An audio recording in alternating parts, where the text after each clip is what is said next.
किसी ने बड़े कमाल की बात कही है कि हार कर बाजी पिता हमेशा ही मुस्कुराया, शतरंज की उस जीत को मैं अब समझ पाया। हाय गाइस, माय एफएम से मैं हूं आरजे कार्तिक। एक छोटी सी कहानी, ये कहानी नई नवेली बहू की, जो जैसे ही ससुराल गई वहां जाकर के उसका सास से झगड़ा होने लगा। उसे लगता था कि हर बात सास गलत कहती है, हर बात पर रोकती हैं, टोकती हैं, ताने मारती हैं। उसने बहुत कोशिश की अपनी तरफ से मामला सुलझाने की, लेकिन सुलझ नहीं पाया। जहां सास कुछ कहती थी वहीं ये बहू कुछ कह देती थी और वो लड़ाई लंबी होती चली जाती थी। पति को भी रोज लगता था कि ये क्या चल रहा है, किसकी तरफ मुझे रहना चाहिए। एक दिन पत्नी ने अपने पति से कह दिया कि हमें घर छोड़ देना चाहिए, हमें दूसरे घर जाकर के किराए के घर में रहना चाहिए, मैं इस घर में सासू मां के साथ नहीं रह सकती। पति ने उस दिन खुल करके अपनी मां का पक्ष लिया और कहा कि मां हमेशा सही कहती है, मां की हर बात सही होती है, हमारे फायदे के लिए होती है, तुम फालतू में उस बात को गलत ले जाती हो। पत्नी रूठ गई, उसको और गुस्सा लगा कि ये क्या चल रहा है, पति भी मां का पक्ष ले रहा है। वो नाराज होकर के अगले दिन अपने मायके चली गई।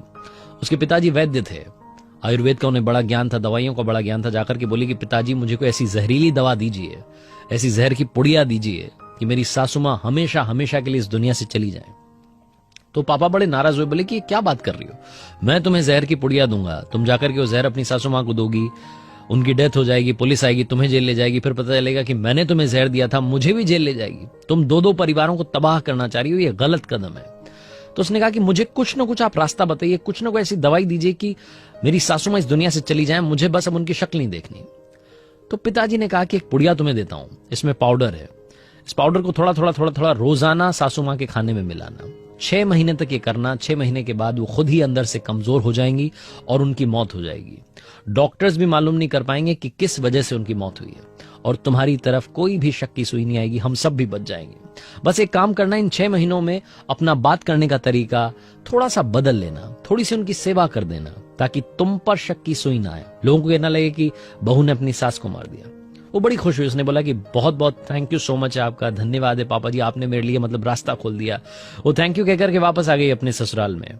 और उस दिन के बाद से रोजाना जब भी खाना परोसती थी तो सासू मां के खाने में वो थोड़ा सा जो पाउडर था वो मिला देती थी। उसका बिहेवियर बदल गया, बात करने का तरीका बदल गया। सासू मां कुछ कहती थी तो चुपचाप सुन लेती थी। 1-2 महीने तो सास को भी लगा कि चल क्या रहा है, बहू मतलब इतना कैसे बदल गई है। धीरे धीरे दोनों के बीच में दोस्ती होने लगी। 5-6 महीने जब पूरे होने वाले थे तो ऐसा रिश्ता बन गया था कि माँ बेटी का रिश्ता था। बहू को लगता था कि ये तो मेरी माँ है, मैं कहां फालतू में इनको गलत समझती थी। 6ठा महीना आने वाला था, पिताजी ने कहा था कि 6 महीने के बाद में मौत हो जाएगी, दवाई अपना काम कर देगी, असर दिखा देगी। फटाफट से भाग करके ये जो बहू थी अपने मायके गई, वापस से पापा के पास गई, जाकर के बोली कि पापा हेल्प कीजिए, आपने वो जो दवाई दी थी वो कहीं असर ना दिखा दे, कहीं मेरी सास इस दुनिया को छोड़ करके ना चली जाए, वो तो देवी हैं। उनकी सेवा करने के बाद, उनसे बात करने के बाद समझ में आया कि वो तो बिल्कुल मेरी माँ की तरह है, माँ की तरह मुझे समझाती है, मैं फालतू में परेशान हो रही थी।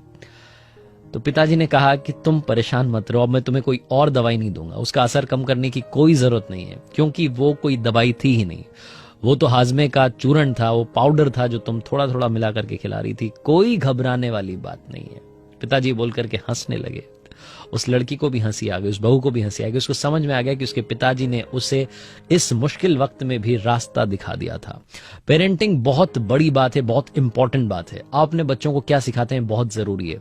और दुनिया में हमें शायद रखना कि आप चाहे जितने बड़े हो जाएं, आपके मम्मी पापा की सलाह आपकी लाइफ में बहुत मैटर करेगी। इसलिए अपने मम्मी पापा से जरूर बात करते रहिएगा, क्योंकि वो आपको हमेशा सही रास्ता दिखाएंगे। आरजे कार्तिक बस इस कहानी से ये कहना चाहता है, दुनिया के सभी पिता को, माता को प्रणाम, और हाँ, अपनों के प्यार के साथ, माता पिता के आशीर्वाद के साथ, ऊपर वाले के आशीर्वाद के साथ, अपने हौसले के साथ कर दिखाओ कुछ ऐसा कि दुनिया करना चाहे आपके जैसा।